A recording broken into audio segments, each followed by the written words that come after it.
Welcome back to another episode. I am Sticks. This is my best friend and co-host D-Lo, and we are Too Complex. We got some good topics for you today. A little bit of different avenues that we going in today with sports, entertainment, rap beef, all that good stuff. But before we get into the content, like the video, subscribe to the channel, and also hit that notification bell so you miss none of the bangers that we drop every single week. D-Lo, man, how was the week for you this week, brother? Man, the week is always good, but work is crazy. The kids are crazy. No complaints though. As Maya Angelou used to say, still I rise. Still you rise. Yeah. And still I rise. Yeah. I mean, no complaints. Work has been crazy. Again, the kids, it's the end of the year for one of them. The other one is just starting to go to school, daycare, whatever you want to say. So It's just a little bit of chaos right now, but nothing out of the usual over here. What's up with you? How was the week for you? Week was good, man. A Too Complex family. D-Lo like to ask me all the time if I want more kids. You know what I'm saying? And I be, me and him best friend. We brothers, and I be noticing. You know what I'm saying? The chaos sometimes is going on, but I still want them churn. I love the churn. Sticks love the kids. Yeah. Man. Sticks love the kids, man. But not. Yeah, it's easy to say that when you have one that's as old as yours is, and then the little ones that do come around, if they do, you can give them back. Like you don't have to hold on to them. And again, I love my kids, so I don't want to put that energy out there as if I don't love my kids. I do love my kids. But I mean, those that are parents know it's tough, man. It is. It's tough. Ain't no playbook of that thing, boy. Nah. Ain't no manuals to say this is how you supposed to do it, and all of them different. Right. So we just gotta figure it out. But I do want some more. But as far as the week for me, week been cool. Same old. The only thing in the past week, well, I guess you can say 7 days, is that the Lakers is playing horrible, ain't they? that's the only. That's really the only bad. What did I say? What you say? What did I say when we did a playoff? Just a little synopsis of what the playoffs looks like. Can the Lakers win at least one game against the Nuggets? They just can't beat the Nuggets, man. I mean, it's not the fact that they don't match up well against them, but it's not the fact that they can't stop Jokic or Murray. They've done a fairly decent job. Or, I mean, you don't even have to really worry about that. It's the others. Like one night it'll be Aaron Gordon.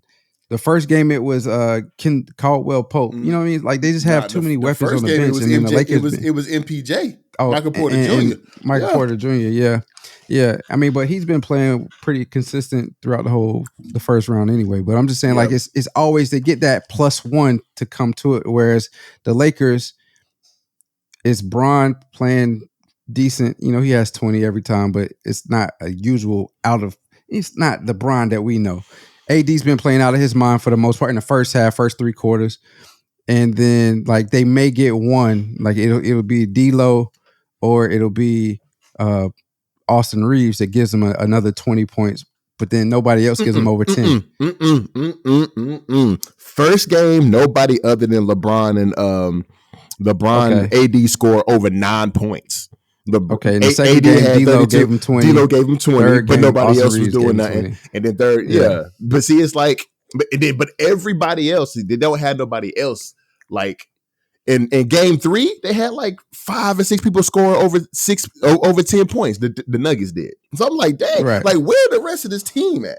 Like there's no. Yeah. And then I got into a debate with somebody on Facebook talking about LeBron he ain't crunch time. He ain't got the. I'm like, bro, like this man had 14 points in the fourth quarter of game 1, and they still want him to do more. Like he even would. Man, like people just get on my nerve. But again, I'm not a Laker fan. I'm a LeBron fan, so I don't really care that the Lakers are losing for real. If we being 100% honest, I do want them to win because LeBron on the team. But it's like I'm just sitting here watching these games, bro, and I'm like, yo, like they really just cannot beat the Nuggets. There's something about them dudes that they just cannot beat. But other than that, man, my week been extravagant, man. I've been cooling, been chilling. You know what I'm saying? Got back in the gym this week. So we, you know what I'm saying, we going crazy over here, man. We going crazy. Right. You know? I love it, bro. Yeah,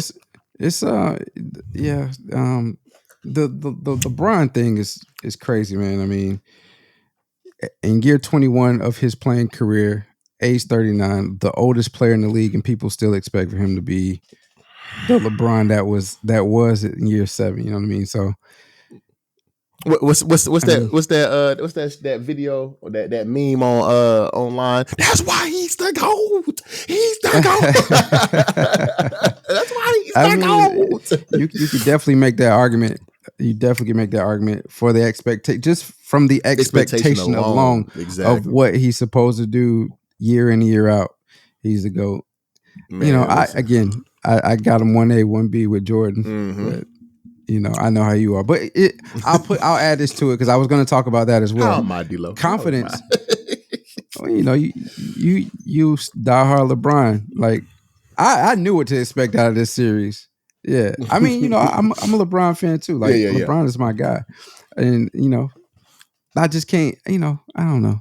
The thing that got me is when we talked about Bron one time, and you said Jordan won 10 straight or 9 straight scoring titles or 9 scoring titles. Mm-hmm. And he only played how many years? I think it was 13, 14. Let me look. 13, 14 years, and he won 9 scoring titles. Ain't it crazy? I mean, like... So, but the confidence, man, the confidence. As we're seeing in these playoffs, 10 scoring titles. 10 scoring titles. And how many years did he play? I'm about to look right now. Hold on. Ridiculous. I mean he played. Listen, man. If he played 16, 17 years, have 10 scoring titles is 15, ridiculous. 15 seasons. 10 scoring titles in 15 seasons. 66% of the time. Yeah, 2/3 of his playing career, he was a scoring. Yeah. Well, what? Yeah. Insanity. But anyway, confidence, man, is a major factor when it comes to sports, as we're seeing with Anthony Edwards and the Timberwolves, who are just walking the dog on the Phoenix Suns. It's insane. And Anthony Edwards has, you know, his confidence is really exuding right now, and you can see it on the court.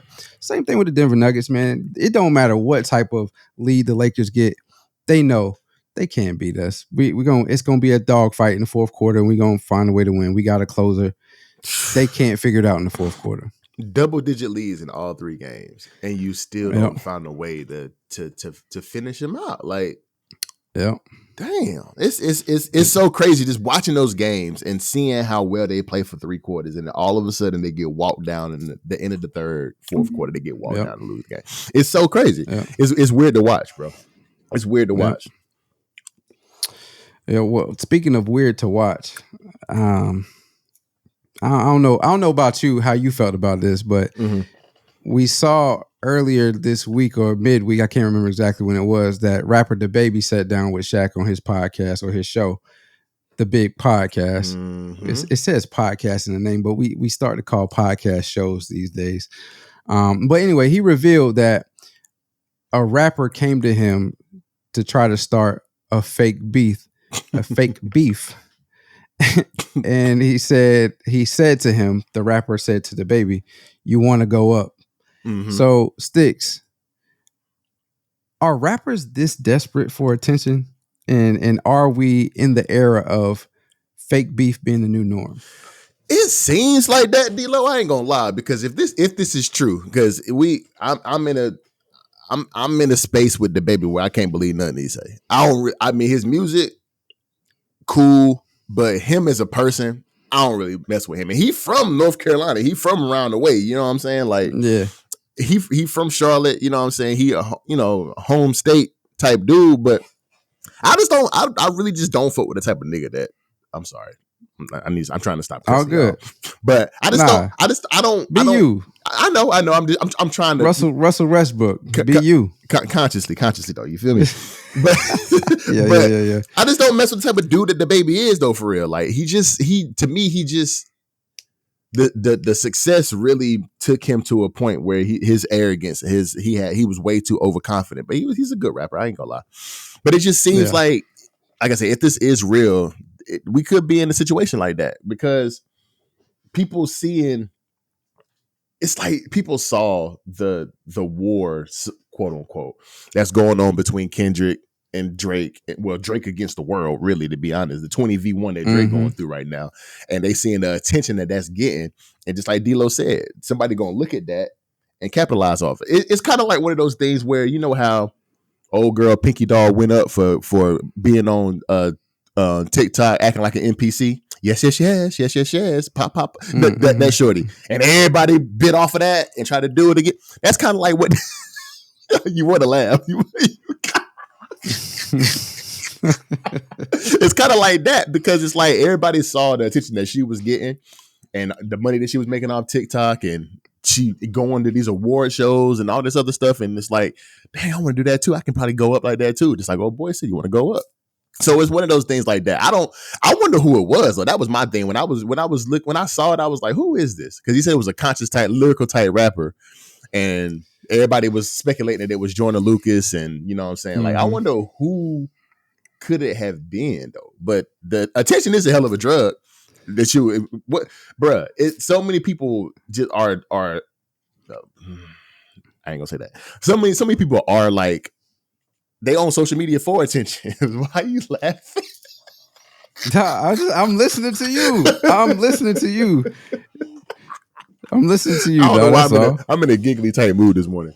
But it's all good. You're in a good mood. Yes, sir. But I don't know what it is, man. What you think about this? Is it attention though? Like I don't know if it's the state of the rap game right now, but the rap game does need reviving. And we talked about this for the past like 3 weeks. I'm gonna say 3 weeks, not a month. We've talked about it for the past 3 weeks, how rap is ass, how rap is trash. And I told you about a Thursday night when we was talking, I was like, this is a song out there now about these little roaches. But anyway, it's so insane, bro. Like, what you think about this, man? I mean, for me, it's funny that you went directly to you don't really believe DaBaby because that's one of the questions that I had. You always ask those questions though whenever it comes to stuff like this. Like, is it publicity? Exactly. Yeah, go ahead. You can't really believe. It's hard to believe stuff nowadays, especially with what we are starting to find out with different campaigns that go on, or backdoor payments are being done in order to get some type of publicity. And I'm on the opposite end of you. Mm-hmm. I don't listen to DaBaby, but from what I do know about him, he doesn't seem to be. Now that doesn't say he's not. He doesn't seem to be a liar, and he's pretty, straight shooter. It seems to be. Yeah. But I don't feel like he is the rapper that you really envy right now, especially with all of the incidents that he had the last couple of years, right? Mm-hmm. The controversy that he's had in the last couple of years, and he's just now starting to get his name back, just now starting to, get back on the tour scene, the festivals and whatnot. But he has been canceled essentially, and so twice and so he was big in 2000, 2021, 2019, 2021, that range, but then he got canceled for his homophobic and whatever he said about HIV and AIDS and all that stuff at Rolling Loud. Mm-hmm. And then the whole thing with Danny Lee, where he was, treating her the way he was treating her. Yeah, exactly. So so he went through so I don't think he's the target right now. Like who's gonna be like, oh yeah, let me start a beef with DaBaby. I mean, I know he's been controversial previously to all of that, and that's just how he made his name. But again, I didn't see him as a liar. He was just being who he was. I didn't see him as, being somebody that wasn't a straight shooter. It's just how he is. So, but I say all that to say he ain't the one right now. And so for me, I think he's probably trying to stir up something to get push himself back out there. It's like, yeah, I'm back at it, or I never left, but y'all come shoot at me. If you really want it, we can do it. You know what I mean? Not nothing fake. So I don't know. That's how I felt. As far as rap and rappers being, go ahead. No. I was about to. No, go ahead. I ain't gonna. Nah, as far as rappers being desperate for attention, 100%. I think I can. Yes, I can see, bro. They wear fake jewelry to make themselves seem like bigger than what they are. You know what I mean? They do all this type of yes. They 100% want attention. Now, do we fall for it as fans? Absolutely. And side note, y'all want to wear fake jewelry? Save that money. I completely understand. If people believe what you got on is real because of the status that you got, by all means, do what you do. I ain't hating on it, but Do they want attention? Absolutely. That's exactly. I feel like this could be the new norm for us when it comes to rap. Is we having these fake beefs or some type of created conflict in order to draw attention? Because think about it. In wartime, companies make tons of money during wartime because of the heightened senses that everybody else has, and as well as you have militaries fighting. People have to supply them, so companies ramp up their production and whatnot. Same thing with this. You have conflict. We the consumers are intrigued by the drama. We want to be involved in it, so we tend to listen more. And nowadays, streams is everything. Streams. I forgot how many streams you have to have in order for it to be considered a sale. But so I mean, I agree. I think it is. It's like you made a good point though. Like DaBaby ain't really the one that you want to start a beef with. But to be perfectly honest with you though, it really just depends on who that other person is. Because if it's somebody who ain't really known for beef like that, or who ain't really in the spotlight like that, like if it is somebody like Joyner Lucas, who is a very underrated rapper. Like if we keeping it real, he real underrated. If it's somebody like him, the appeal would be, why the hell Joyner beefing with this? You know what I'm saying? That would be the appeal. It wouldn't be the appeal that DaBaby is in the beef. Like the appeal would be, why the hell is Joyner Lucas beefing with DaBaby? Like that would be the appeal though.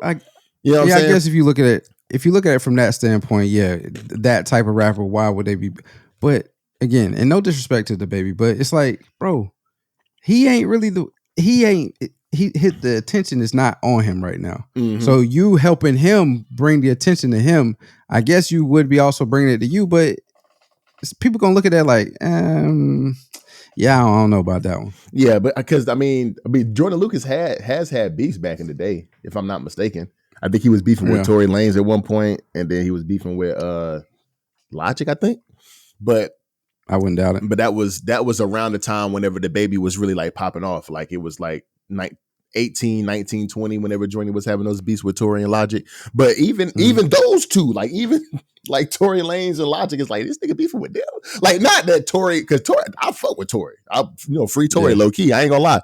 But and Logic, Logic was cool when he first came out and he kind of slid and kind of fell off a little bit. But around that time, whenever they was beefing, Logic was up too, like 18, 19, 20. So, but the fabricated beef for attention, I can agree with you though. I think it's something that we might end up seeing a lot more because rap is at such a low state right now. And like, it's all the ratchet rap, bang, bang, shoot 'em up rap. Like all of that stuff is what's really popping right now. We do need some people that are good lyricists like your Joyner Lucases, even like DaBaby. I think DaBaby's a good lyricist. He got good lyrics. He got the same cadence all the damn time. Like all his music sounds the same. But boy, he talking about low key is good. You know what I'm saying? Like he can rap. So like something like that wouldn't be a bad thing for the state of the rap game. But fabricated fake beef is crazy to me. Like, I mean, I'll be honest with you. Calling that motherfucker up saying, let's do it. Like, what? What are you talking about?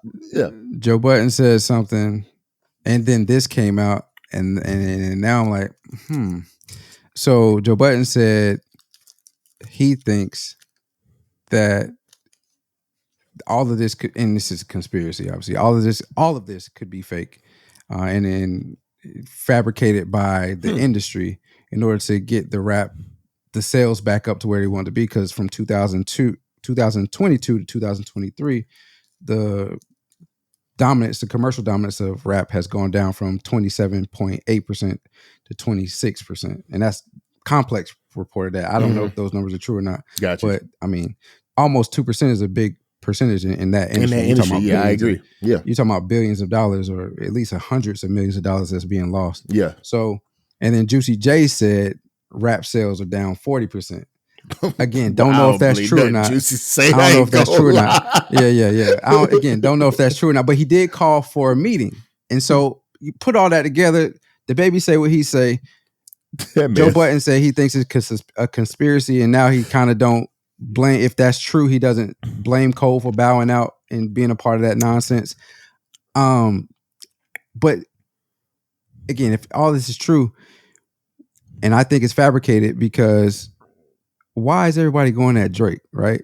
Drake has done some grimy stuff, but for the individuals that are going after him, he's helped them become who they are, giving them their number ones, most of their number one or well-known records, and y'all got beef with him? That doesn't seem right. Literally giving the main ones he beefing with. He's done exactly. He's number other than one Kendrick, records maybe. with. He's given Kendrick a number one record, but he hasn't continuously worked with Kendrick like he has the other two. I don't know if Poetic Justice has ever gone up like that, but it was. But everybody knows because because Drake was on it. I'm not gonna say because Drake was on it. It was a good song, but he was on it. Mm-hmm. He was more better known than Kendrick was at the time, I believe. So right, you can accredit that to Drake being a part of that project. I don't know. It could be some validity to it. Again, I'm not much of a conspiracy theorist, but I do think about different avenues of what's going on and different ways of looking at it. It could be some validity to it. I don't know. You just can't believe. You just can't trust a man that has a line in his song that says, "We gonna take her to the back of the bus and fill her nose up full of that dust." You can't believe a man that says that. Juicy J. Wow. You can't. Oh wow. You can't. Why does 40%? Dancing? I mean, that's kind of true. That 40% might stop making. If you lose a 40%, they ain't dancing no more. So that's true. You might be in a little situation right there. But that's true. Moving on to the next topic, D-Lo, man. We saw Drake put out a diss track, his second diss track here recently, using the voices of Tupac and Snoop, and apparently, Tupac's estate threatens to sue Drake over using his voice on the diss track Taylor Made. Yep. He didn't put it out for any profit, but it was on his social media, on Instagram, on Twitter. D-Lo, is this the start of artists starting to protect their brand or the creative protection, intellectual property, things of that nature? Is this the start of that? Absolutely. I hope it is. I hope this was the genesis for that, because we see how easy it is for anybody to get there. Again, I still don't know what the software is that you use for this type of, I need to do some research, but I don't know what the software is that you use to do this, but we see how easy it is to get your hands on it. And if you understand how a rapper raps, even if they have multiple different cadences that they use, if you get the gist of the bulk of what they do typically in their raps, you have the voice changer to sound like them, you can easily dupe the public into believing that it is them. And now, like I said last week, anything that comes out, especially during these rap beefs, the first thing everybody says is this AI generated? That's exactly the first thing that everybody says. So it's ruining. Not only is it ruining what could be a monumental moment in rap, especially between Drake and Kendrick, and then if Cole would have stayed in it, so on and so forth, it's ruining a monumental moment because we have to pause before we actually engage and indulge in what's being said on the track. We have to figure out if it's the actual rapper releasing it or not. Secondly, with the ease of use of this, it can be easy for somebody to ruin somebody's career if it's not determined that it is AI and we believe that it is the individual that is actually releasing it. So I do hope it is the genesis of this protection that come along, because we need good music, we need good art, we need creatives to continue to do what they do, because they help progress humanity in many forms and fashions. Agreed, man. I'm surprised you didn't talk about this, but you sent me that reel on Instagram. Old boy saying, "Hey, y'all need to trademark your voices. Y'all need to trademark your voices." And this and that would Isaac be the Hayes Jr. Isaac Hayes Jr. Yeah, shout out to you if you see this. But he said that y'all that creatives need to start, trademarking their voices, because stuff like this seems to start happening. It seems to be happening more often than not. And of course, whenever he dropped the Taylor Made freestyle, within the midst of this beef, you can obviously tell that Tupac's voice is AI generated. Tupac is not with us anymore. But then he also used Snoop, and the discussion between me and D-Lo was, damn, Snoop from California, Kendrick from California. What's this whole, how he gets Snoop to talk about, nephew and all, say all of that, because Snoop was on stage with Kendrick back in the day, passing the torch to homeboy. So what's the, what's the beef here type situation? And whenever people was, that was AI generated also. I agree, but my point is that whenever when social media start hitting Snoop up and Snoop said his phone blowing up, he's like, what the hell going on? Like, what y'all talking about? How that happened? How did I do something like that? You know what I'm saying? Like, he trolling, of course, making light of it, but he basically saying like, nah, I ain't, you know what I'm saying? That's nephew. Like, why would I get on a track with Drake dissing nephew? You know what I'm saying? Type shit. So it's just. It was also speculated that he may have, since he's the owner of everything Death Row. I believe he owns the catalog, he owns the trademark, he owns the brand, he owns the name, he owns Death Row, all of Death Row right now. So it was also speculated that maybe he gave Drake the clearance to do it, which is why he got on social media to troll it. But if this is happening, if the estate of Tupac is, saying Drake needs to cease and desist what he has done, maybe he didn't give Drake the clearance, but not Tupac, Snoop is just like, it is what it is. I don't know. Yeah, because of course, the legal estate is saying that it's a blatant use of the legacy of one of the greatest hip hop artists of all time, and then went on to say a little bit further down that they look to take all legal remedies against Drake. Yeah. Now Drake has since took the diss track down off of social media, so. And just like D-Lo said, he hasn't put it out for profit or anything. He wasn't trying to make money out of it. So it wasn't like he was, profiting from the mixtape or using Tupac in the song. And he since took it down. So, I hope so too, man, because like we've been talking about since the inception of this podcast, AI is doing a lot of things now that could have a lot of people losing jobs. And just like we said last week when we talked about, AI, the Drake song possibly being AI, then it came out that it wasn't. It was actually him. That what Tyler Perry was saying about the expansion of his studio, people could lose jobs over this AI. AI is getting better literally every single day. Like people are expanding the things about AI and what they can do every single day. So, hopefully this is the first step of it, and hopefully the Tupac's legal estate does take some steps to make this a little bit better. But I just think it's crazy, bro. But it's gonna be good if this is the first step, though, because those creators need to be able to profit off of their voice if somebody else is using it without their permission. Yeah, I ain't got no more on that though. A couple weeks ago, we're late on this. We have been wanting to talk about it, but other things have come up.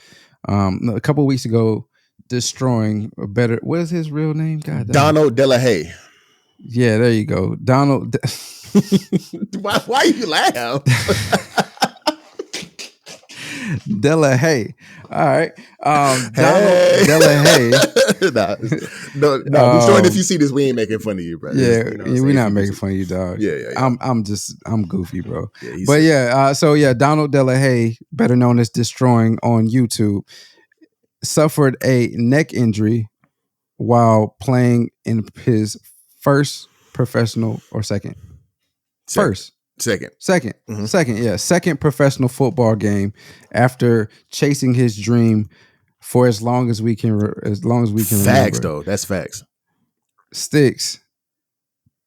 How do you feel about this? The question originally was, is he the ultimate example of always and continue to chase your dreams? But I really just want to know. I really just want to talk about this because, he has chased his dreams for almost a decade. Really, since he stopped playing football or was asked, or he decided to stop playing football at UCF because he was making and monetizing on YouTube, making money and being monetized on YouTube. And so since then, he's been chasing his dream. How do you feel about this whole situation? And, we can stick with that question. Is he the ultimate model for always and continuing to chase. I can't talk today. Continuing to chase your dreams no matter what. He is legit. Like, he's legit a solid example of continue to chase your dreams, because this man was on scholarship as a kicker at UCF, Central Florida, in 2015. And in 2000, he played that first season. In 2016, they realized that he was monetizing off his YouTube and making money off of his name, image, and likeness. So they came to him and asked him, "Hey, you got a decision to make. Either you stay on scholarship and play at UCF, or you decide that you want to take your YouTube to the next level." And he decided to take his YouTube to the next level, so he left the team.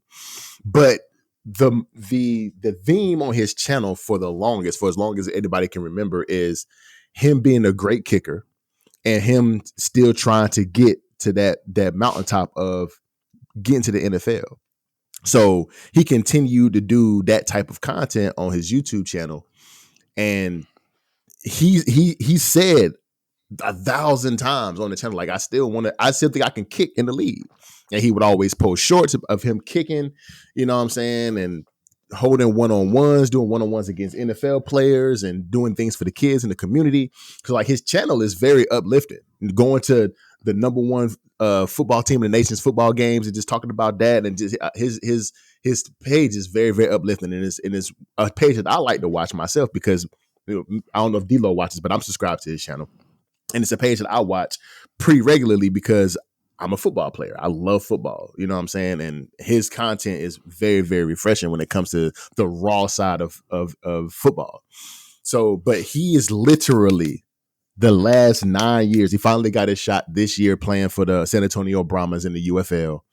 And he was doing his thing. Ended up beating out Matt Amendola, who was a professional kicker for like 3 years before that. NFL kicker. I said professional.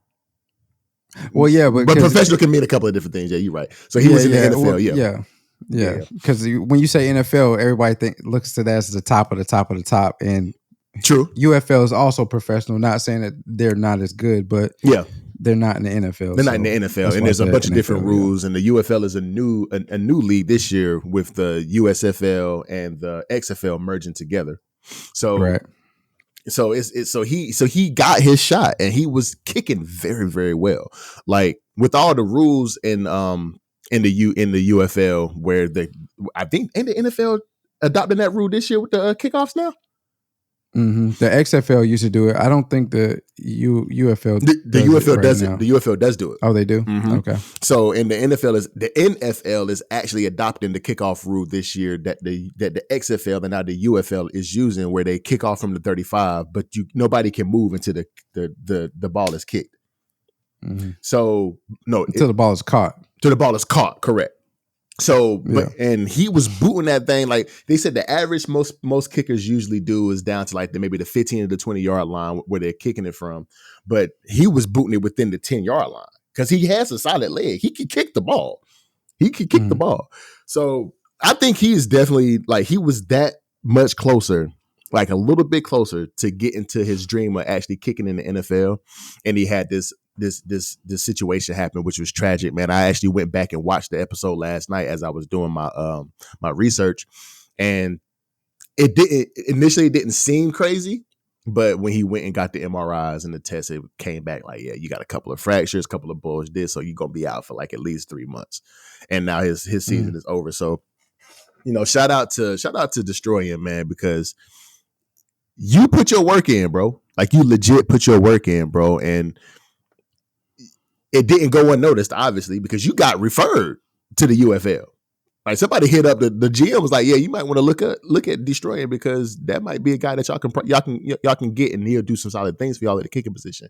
You were referred, so that shows that people are watching, and that shows that you were doing your damn thing, bro. So congrats to you, bro, for making it that much closer to your dream of being in the NFL, bro. What you think, bro? How you feel about it? I mean, I feel like this is one. Yes, I think he can be used as an example of never give up on your dreams, always chase them. I wouldn't necessarily put him at the pinnacle and say he's the ultimate person to say use as always chase your dreams, because there's plenty of examples of that. And who's to say which one is greater, right? That's subjective. That's true. But the reason that I thought this topic was good is because you could do everything right. You can put in the amount of work that he put in, have the amount of attention that he had, do all of the things that you need to do to achieve your goal, get to that goal, and just in an instance is taken away from you like that. Now, that's not to say that his career is over, but a neck injury like his is something to think about, even at a kicker where he should not have that much contact, and he should be able to roam freely. A neck injury is something to take serious, for sure, especially in a game of football. So, like, he did all of this, and as a kicker, in the blink of an eye, he's out for the season because of a neck injury.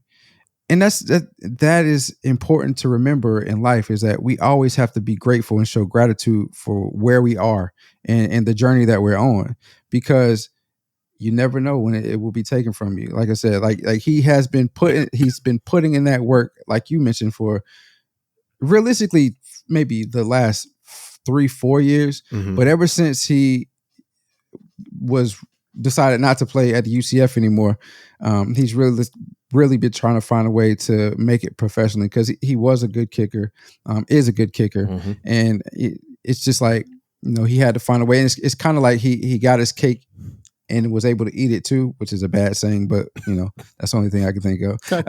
What are you supposed to? You're supposed to eat cake when you get it, right? But anyway, but yeah, so he got his cake and eat it, and got a chance to eat it too, because he decided to no longer play football because he wanted to continue to do his YouTube thing. He was monetized. He was getting notoriety off of it.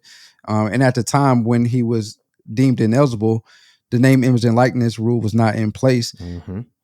And so he felt like, I don't know what his thought process was. Maybe he just thought, this is my better shot at making the type of money I want, or getting the type of fame that I want, rather than football or whatever. But as the rules changed over time and the NIL was put in place, then you have athletes in college now that are able to do the same things that Deestroying is doing, but also still play the football. And it seemed like his dream of actually making it to the professional was not going to happen, but he continued to push at it, continue to do it. And now he was able to make it to professionally, maybe not the NFL, but who's to say if he continued to do what he was doing, would he have made it to the NFL? Exactly. And so the reason I say he got a chance to have his cake and eat it too, because he was one of the first, a pioneer, if you will, of being on YouTube, and the dream being taken away from him. But then he got to continue to live out that dream because he ultimately got a chance to make it to the UFL. So all of my saying really is, the point I want to be taken away from this is, be grateful for the journey that you're having. Always be, show gratitude for where you are in life, because you never know in the snap of an eye, in a blink of a finger, in the snap of a finger, in a blink of an eye. Wow, what is going on with my mouth today? Pause. You never know when it'll be taken away from you, dog. The snap of an eye and the blink of a finger is insane work. There it is. I always give us one. That is the title. But yeah.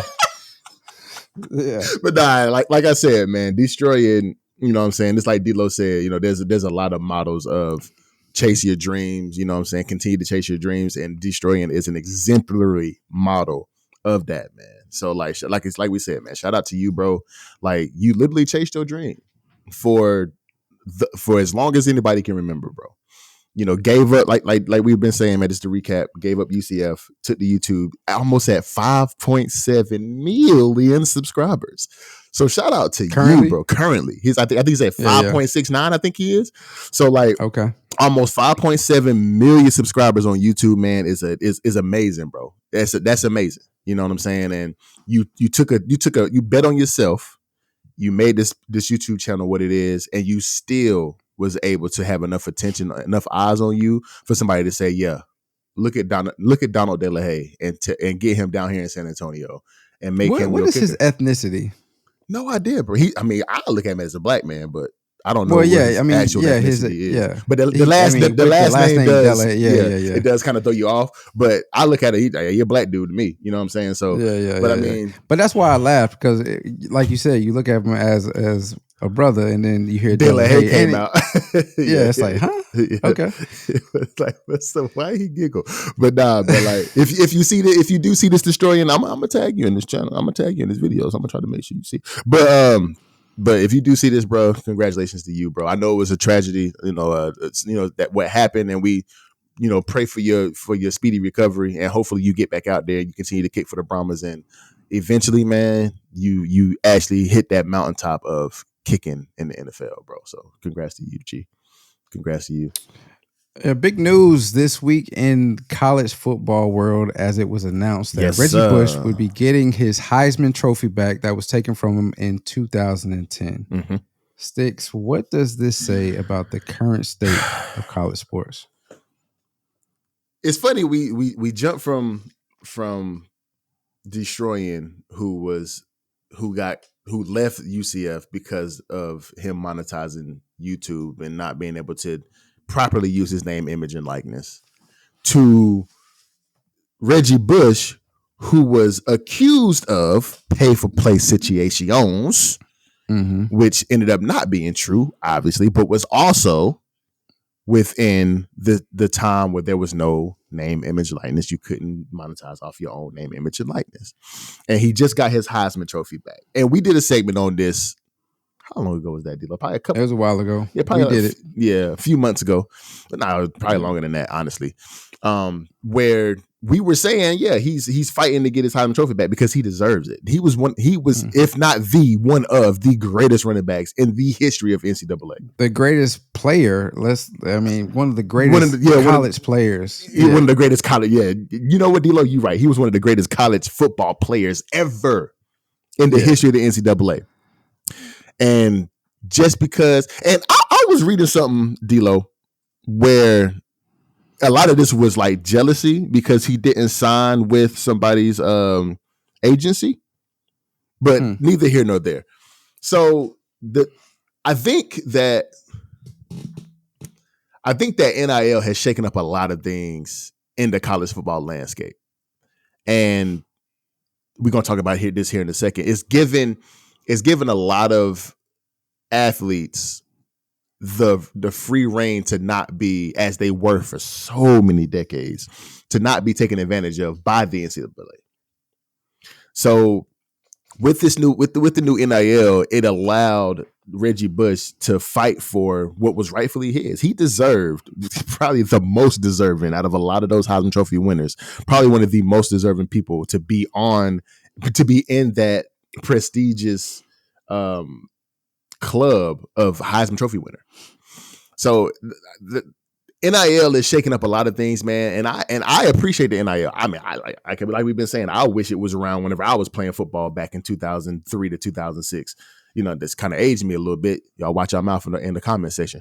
But it's just one of those things, man, where Reggie Bush was so dope, and to take something away that he unanimously deserved was crazy to me at the time. And even Johnny Manziel came back out and thanked the Heisman committee, saying, "Welcome back. Thank y'all for reinstating the man who definitely deserved it. Welcome back to the club. I can't wait to be on the stage with you in December whenever we give out the next Heisman Trophy award." Because even Johnny Manziel was one of those ones that was, profiting off his name, image, and likeness back and whenever he was at Texas A&M illegally, back whenever NIL wasn't there. He was getting money, and they didn't take his away, but they took Reggie Bush's away. And all Reggie Bush's was allegations. If y'all watch the Untold series on Netflix, where Johnny Manziel was clearly doing these things, signing autographs for bread, they didn't take his Heisman Trophy away, but they took Reggie Bush's away, where all these allegations was going around that his family, not Reggie, but his family was taking bread.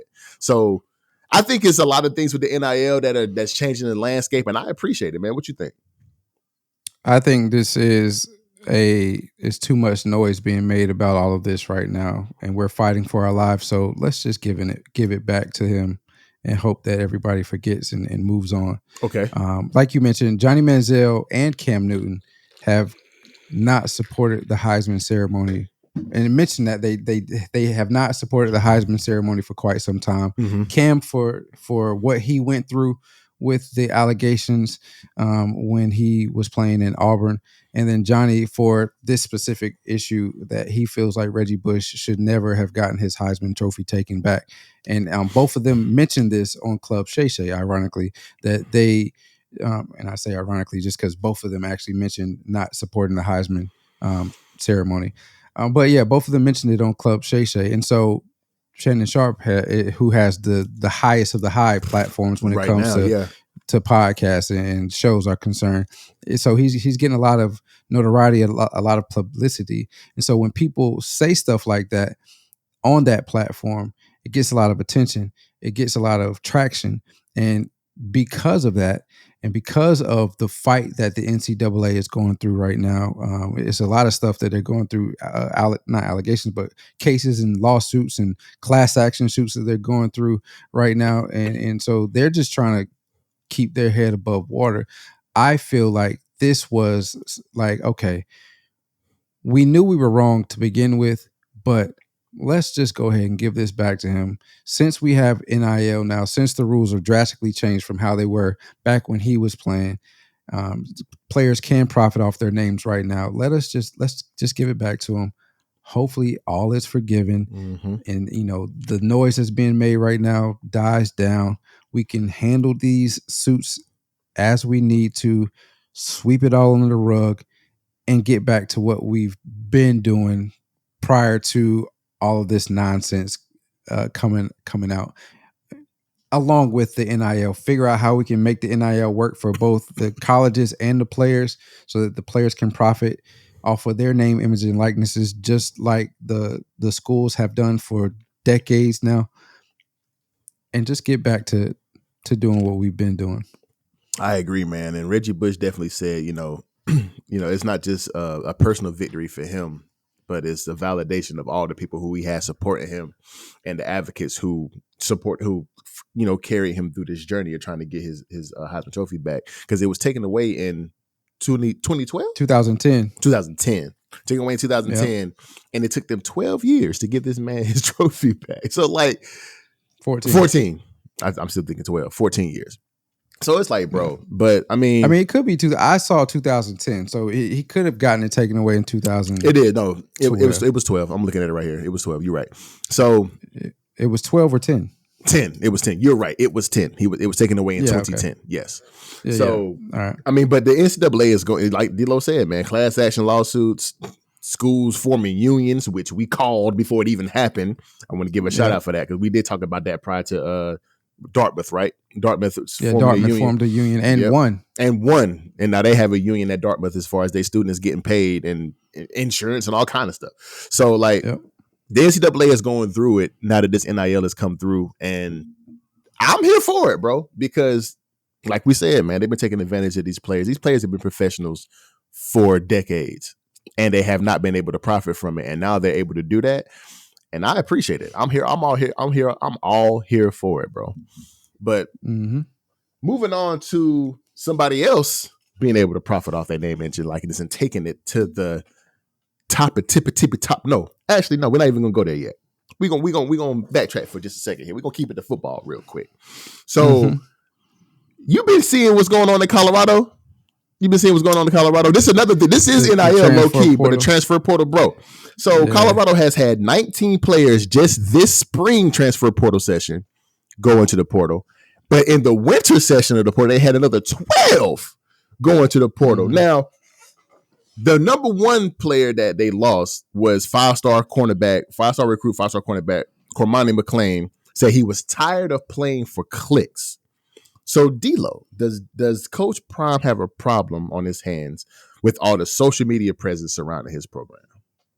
No. Okay. I don't think it's a Coach Prime issue. I think it's a college sports issue that they have a problem on their hands. Okay. I think this is taking place at all of the programs, maybe not to the magnitude of 31 players, but there's a large portion of players moving in and out of programs each and every year now that NIL is in place, moving freely because of the different draws that there is with the NIL with recruiting. Players aren't, so if the players aren't happy with their playing situation, if they just don't like how they're being coached, whatever the case is, if they have been contacted and been granted, said that they're going to get more money, they have the freedom to pursue other opportunities for playing time and for money in college sports. So you throw all of that in there with collectives offering money. I feel like this is more of a collegiate sports issue and not strictly solely a prime issue. Of course, they're going to make it a prime. They're going to paint it as a prime issue because of the way that he utilizes and weaponizes social media to his advantage. But I don't think it's a prime issue. I think it's something that prime. So this is what I initially thought whenever Cormani McClain came out and said what he said on social media, that he's tired of playing for the clicks. Now, I always thought, of course, Coach Prime is the man that he is, and he brings a lot of attention to himself, and he's gonna and wherever he goes is gonna be a lot of attention. Just the way he talks, the way he carries himself, the effect that he has had on that on his players, even when he was when he was coaching at Jackson State. When he was coaching at Jackson State, the effect that he had on his players, and the always saying that he want these boys to become men, and his program is to build gentlemen, to build men to be in society, because not everybody will go to the league, but everybody has a dream to do so. And we said on this podcast that I would love to play for Coach Prime. You know what I'm saying? I would love to play for Coach Prime, but I did sometimes feel like there was a lot of publicity around this university. And if I had to look back, I think I would feel some type of way too. If I can be real, I would love to play for Coach, because I feel like, okay. Well, wait. Before you answer my why, let me add to that. I ask why, if you were a player in today's day and age, not when we were playing, because social media wasn't big when we were playing. Agreed. Why would you feel like that in today's day and age? Because I would question it like you question everything else. It seemed like it's just publicity, bro. It seemed like it's just for show. Sometimes, to me, it seemed like it's just for show. Like people pulling up in private jets. You got all these.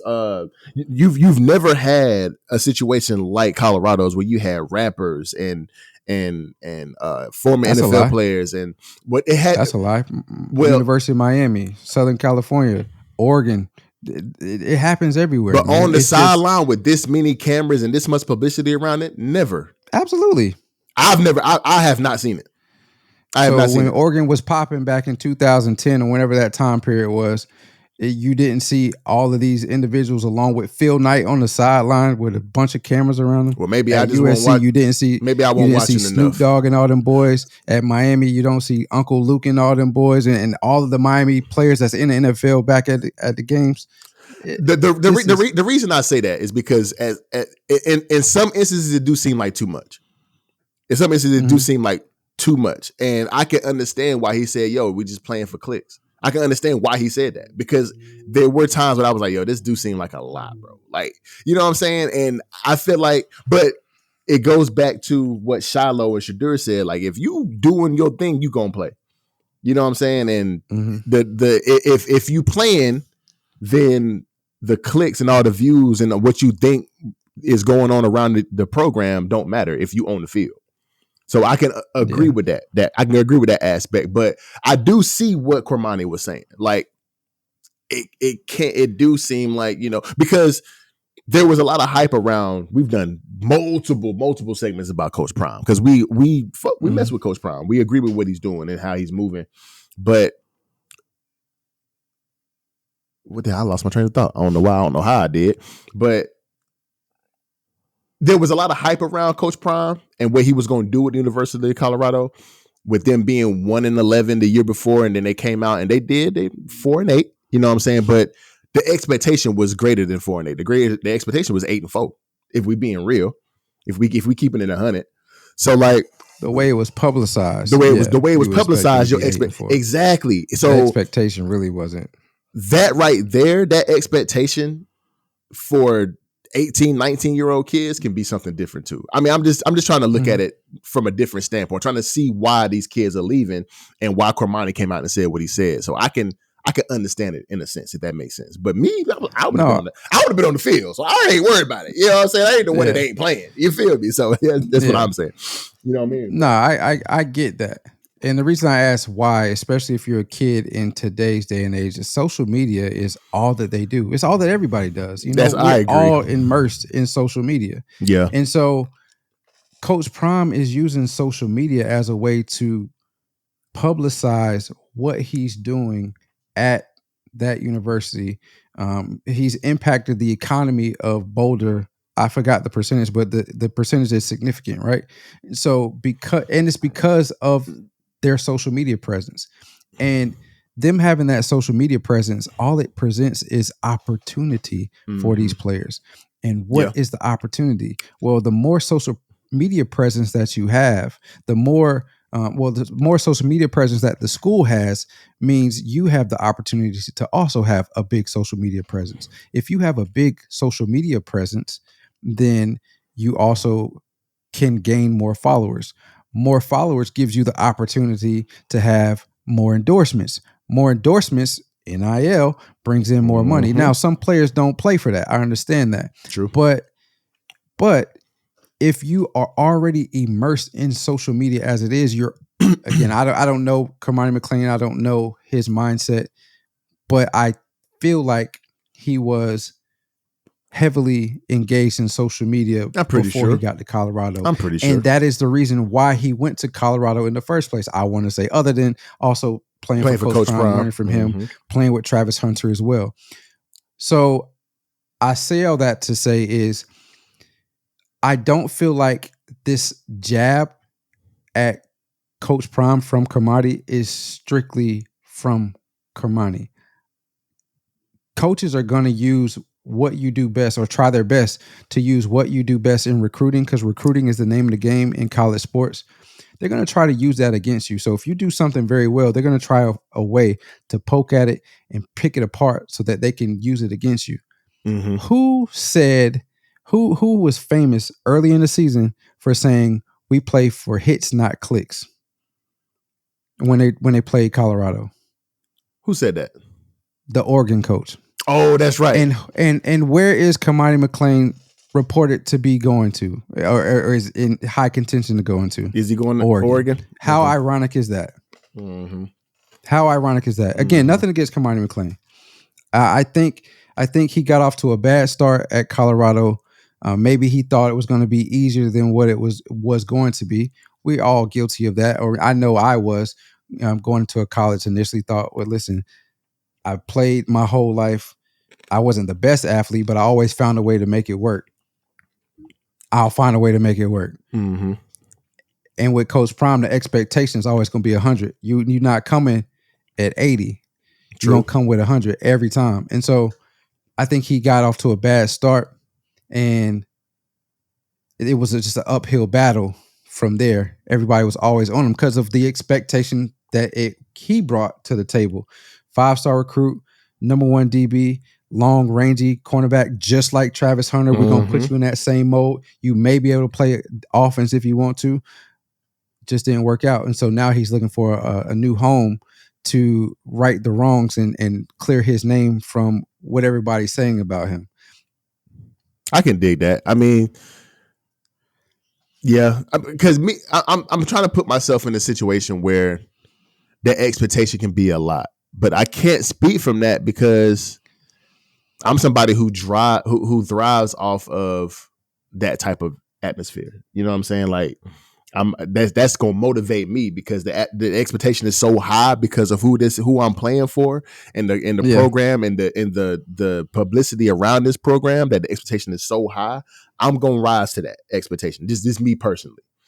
So I can't speak in that realm. I'm just trying to play devil's advocate a little bit, but I see what you mean. I see what you mean though, because I mean, if and it goes back to what I said at the beginning of the segment, just like, you know, Shiloh and Shador said, if you doing good and you showing that you can play, you're gonna be on that field. So there had to be something to that. I ain't saying it was a direct shot at Cormani McClain, but there's got to be something to that, to where like people won't get in the PT that they wanted. So that's why 31 people are bouncing. But that's just that's the atmosphere of the transfer portal these days, bro. Yeah, it's college football. That's college football, and now I can see why you said at the beginning of the segment, nah, that's an NCAA problem. They ain't Coach Prime problem. That's an NCAA problem, because they opened up these doors for these players to use their name, image, likeness, or be able to be in free agency, nonetheless, to go wherever the hell they want to go. And that's not Coach Prime's issue. That's the NCAA's issue. But it was one of those things where it's like, damn, dog, like we got these high expectations for Coach Prime, and we want the Colorado Buffaloes to do well. And all of these players are jumping ship, and they're making it seem like it's because of the clicks. So, yeah. Yeah. But I mean, you also put along with the transfer portal, you also put into or take into consideration that every time a player transfers, they could get either more money or the same amount of money, but some other perk along with it. Yep. I'm going to transfer too. I mean, you know what I mean? Yeah. And the last thing, we find a way to do it every time, or one of us does. Everybody can't be LeBron. You know what I mean? So you said rise up to expectations. Mm-hmm. I have a feeling Kamani McClain came with a set of him going to Colorado and being under Coach Prime, his level of play came with high expectations as it was, and he had to meet that. And everybody can't do that. Everybody just doesn't want that type of pressure on them. They think they do until they get it. And then especially playing the same position that Coach Prime played at his prime. Exactly. You know what I mean? Exactly. Yeah. Will you barbecue a mildew when you get that? Barbecue a mildew. Or you gonna piss down your leg. That's what you're gonna do. What you gonna do. But slide into the last topic of the day, D-Lo, man. Speaking of NIL, and somebody who has been taking advantage of NIL since she has been on the scene, low key, there has been a lot of outrage around the salaries of WNBA players. And whenever Caitlin Clark got picked number one, congratulations to you, young lady, to the Indiana Fever. Well deserved. 100% well deserved. And they saw that she was only making, if I'm saying this correctly, 340,000 over the next 4 years or something like that. Yeah, her contract. Yep. So first year is 72 or 73 million. Next year is 75. $338,056 over 4 years. 76 in the first, 78, 85, and then 97. Yep. And there's the reason that there's an outrage is because there are people who can't understand why somebody like a Victor Wembanyama can get $12 million in his first year in the NBA. And there's a outrage in America about the gender pay gap. D-Lo. Mm-hmm. My initial question was, are these people dumb? Like, are they stupid? Like, why do they not understand the reason why Caitlin Clark, who is an amazing basketball player, is going to transcend what the WNBA needs to be able to get those larger contracts because of the media presence that she does have and how she plays the game and the eyes and the views and the clicks that she's bringing to the WNBA from college. Why do people not understand why she's not getting a $12 million first year contract? Why are they dumb, D-Lo? Like, what's the real outrage here, D-Lo? What's the real outrage, bro? I don't think they're dumb. I think they're using this as a springboard to get back to the root of issues outside of women's sports and basketball in general. And you said it is the gender pay gap. And so I watched a segment from Good Morning America where they touched on this. And for women, this is like picking at wounds. Mm-hmm. You know, you see a player with the notoriety, with the status of a Caitlin Clark, mm-hmm. who is very celebrated across the spectrum, men, women, black, white, whatever the case may be. She's celebrated. Number one pick, WNBA. You already see the trajectory of the league and where the attendance and whatnot is going to be as she comes into the league, where teams have already said that they're going to move to bigger arenas when she comes to play with the Fever this coming up year. You see what's happening. And so for women to see those statistics, see the type of contract that she got compare as a number one pick compared to somebody like a Victor Wembanyama. They want to say, oh, it's cry wolf. Well, not cry wolf, but they want to say it's not fair. And so, everything's political these days. I it's a lot of stuff that I hate about the times that we're in, but everything is political. So a lot of times, you have these individuals that have an agenda. They take nothing that has anything to do with nothing and use it as a springboard to get back to their agenda and talk about their topics. And this is just one of those. Feminists are using this as a way to say, look at this. This is a prime example of why, we need to close the wage gaps for gender in America, because this is not fair. If somebody like a Caitlin Clark can only make $70,000 in her first year of her contract, where Victor Wembanyama can make $12 million, the difference is astronomical, and that's the real issue. I can understand that, because agreed, feminists are using this as a springboard to push different agendas. And they're making it seem, especially on the Today Show, The View. Oh my God! Like they're going crazy on those shows, because those shows are feminist. They're geared towards women. They're geared towards women. There you go. Yeah. So, but they're talking about they're only talking about the gap, but not the reason why there is a gap. Yeah. Yes, it's crazy that Wembanyama is getting $12.1 million in his first year, his contract, and Caitlin Clark is getting $76,000. Yes, that sounds crazy, but do y'all understand why that is? Is because I think they do. But it's being ignored though, and it's being ignored to push an agenda. The WNBA, exactly. The WNBA has been $10 to $12 million in debt for 26 since their inception. 10 to 12 million in debt that the NBA is subsidizing for you. The NBA is the reason why you can even pay these women $76,000 a year. Mm-hmm. The NBA is a multi-billion-dollar business every single year, while the NBA is in debt every single year. WNBA. Agreed. Yes, I might have said NBA. The WNBA is in debt every single year.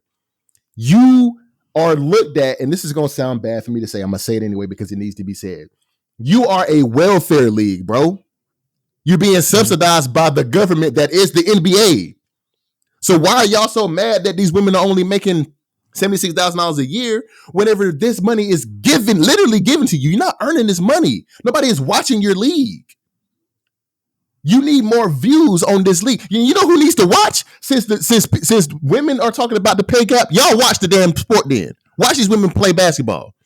That's the audience they need to attract. It's women. Women aren't watching the sport. Men, we watching. I watch. Men watch. The NBA is probably the biggest fan of this league that you can find out there. But y'all talking about the pay gap and revenue share? What fucking revenue? What revenue, bro? What are y'all talking about? It's crazy. And these women deserve to be paid more. But in order to be paid more, you got to make the money. Put people in the seats. Now, Caitlin Clark is doing that. Any of the Fever has sold out tickets, and anywhere they're going, those tickets are sold out. The odds on the WNBA is going up with this new class of women that's coming in. I agree. She's doing everything she can for this league. And she's it's going up. It's like DaBaby said, you want to go up? She taking it up. But this is the beginning of that. You know what I'm saying? Like, stop talking about this pay gap. Like, the WNBA isn't the reason why there's a gap. Like, I be wanting to say, shut the fuck up, bro. Like, damn, y'all. Yes, it's basketball. I like to watch it. There's a lot of men that like to watch it. There's a lot of people that like to watch it. I know women that like to watch the WNBA. They're former athletes, but there's not any of there's not a lot of women that watch this sport. And if y'all want this to change, y'all need to watch. Otherwise, shut the fuck up. Real talk. Yeah. Real Real talk. No, I think you said it earlier. Is the things are being ignored. And when you make your arguments for what you think needs to be changed or what you think needs to happen, you always want to highlight what goes in your favor and negate what doesn't. Mm-hmm. And so the middle part of the revenue that the WNBA is making, the lack of attendance, the lack of attention to it up until this point is the reason against why the women are being paid what they are. And just the comparison of the two, NBA and WNBA, is reason for the change that needs to happen. We've been on record saying that these women with their talent are very well deserving of being paid more. Yes. But because of the numbers that they bring in, that is tagged with the WNBA, the lack of numbers that they need to show that they should be paid more, and the sheer lack of revenue or non-revenue that they have at the end of the year, says that they need to be paid exactly what they make, or should they be paid at all. But it is what it is. Like when we think about a superstar, we just think about the end result. We don't think about the sacrifice and the work that they actually did to get to where they are. It's the same thing with this case. We're thinking about the feminists and all those that are for them being paid more. We are, but we understand the middle part of it too. Yeah. We're looking at that end result. We're not looking at what it took or what it takes to get them to where they need to be. I mean, I wonder, would they be this outraged if they looked at Michael Jordan's rookie year contract compared to what Victor Wembanyama makes now? You know what I mean? Yeah. I mean, he still made more than what the women are making, but I'm willing to say he only made I really don't know, actually. I want to say it was like $1 million, $2 million maybe his rookie year contract. And another question would be, if this was flipped, if women were making $12 million a year and men were making $76,000 a year, would they care? Or would they just tell us to shut up and dribble? What would they say? Yeah, I don't know. You see what I'm saying? And why D-Lo is doing that research, man, I agree. Like D-Lo said, man, we agree that they should be paid more. It just Michael Jordan signed a 7-year, $6.3 million contract his rookie year. So that's a little bit more than $900,000 a year. His average annual salary was $900,000 a year. Now compare that to what Victor Wembanyama. More than 10 times that amount. Yeah, so I mean, I say all that to say it's a process, man. And like you said, this is the genesis, or could be the genesis, for the WNBA to go up and for the players in the future to get the money that they want to get, or that similar money to what the NBA is getting. Victor Wembanyama signed a 4-year, $55.2 million contract. Now let's do that math. What was it? 4-year, $55.2 million. I'm not literally saying let's do that math. I'm saying let's compare the apples to oranges. Yeah. Well, let's compare it with what Michael Jordan made back in '84 to what Victor Wembanyama makes now. Yeah, and then $12 million a year, $12 million in his first year to $900,000 in the first year. That's crazy. Yeah, now take that comparison to what. But the reason for that is, D-Lo, making now. The reason for that, D-Lo, Victor Wembanyama's is because the NBA has built in '84 those contracts. Exactly. The NBA has built that. The WNBA has not. The NBA is profitable. The NBA it's a profitable league, and it has been since inception. Mm-hmm. The WNBA is not a profitable league. It hasn't been since inception, but they built it to this point. Agreed. Yeah. The WNBA is not profitable and has not been since inception. So the NBA can afford to pay Victor Wembanyama $12 million a year, because they're going to recoup that over the 6 months that they're playing this game. Well, more than that, because playoffs. So they start in late October and they go all the way until June. So they're playing for 9 months out of the year. They're playing basketball. The WNBA is playing for 4 months. They have a half of a season. that the NBA has with less teams, where you can't be as profitable. See, that's what I'm saying. Y'all people who talk about this pay gap piss me off. Even you got President Biden talking about it's time to give our daughters the same opportunities as our sons and ensure women to pay what they deserve. Shut the fuck. I mean, the president needs to shut the fuck up, bro. I understand what they're saying as far as that portion of it, right? Because really, again, it's always we use something that has nothing to do about nothing as a springboard politically to talk about what we really want to talk about. And so if we have somebody doing the exact same job, a male and a female doing the exact same job, and the man makes significantly more than a woman, I understand that. Women historically or on average make 82 cents to every dollar that a man makes. I understand that. Get that closer. Okay. Yeah. But what we fail to realize is that sports is a performance-based pay. And so being that, it's not just your individual performance, it's also every individual in the league, and then those that in the past from that league as well. And so if the past product isn't going to do well, you could be God coming back to play in the WNBA or whatever league it is. If the past hasn't done well for you, then what you come into the league with is going to be what you get. Now, I ain't gonna lie, D-Lo. God gonna move that needle, bro. Well, yeah, he's going to move he will move the needle, but coming into the league, nobody cares. You know what I mean? True. And that's God. You know what I mean? Yeah, that's what I'm saying. That's facts. And I'm not comparing Caitlin Clark to God, but I'm just saying. Yeah. Like, it's all. You need to take all of this into consideration, not just the individual. And Caitlin, she's all right. Yeah, she signed an 8-year or 7-year, $28 million contract with Nike. She has other endorsements with other companies. Allstate. So many. She got so many endorsements, bro. Like, she gonna make her bread. She gonna be fine. You know what I'm saying? Everybody talking about this but her because she don't care. Because she got money in the bank. Exactly. She don't care because the people who are pushing this agenda are the only ones that give a fuck for real. So like, I've been trying to keep my cussing down. Pops, if you watch it, don't be mad at me. I'm so sorry. But this conversation, I know, but this conversation just makes me so mad because it's like y'all want it to be equal. We do too. We want them to make more money too. But y'all gotta stop skipping keep holding them back. Profit, bruh. You missing the cream filling of the Oreo. You know what I'm saying? Pause. That's for you. Okay. All right. You just couldn't let it go, man. I mean, daggone.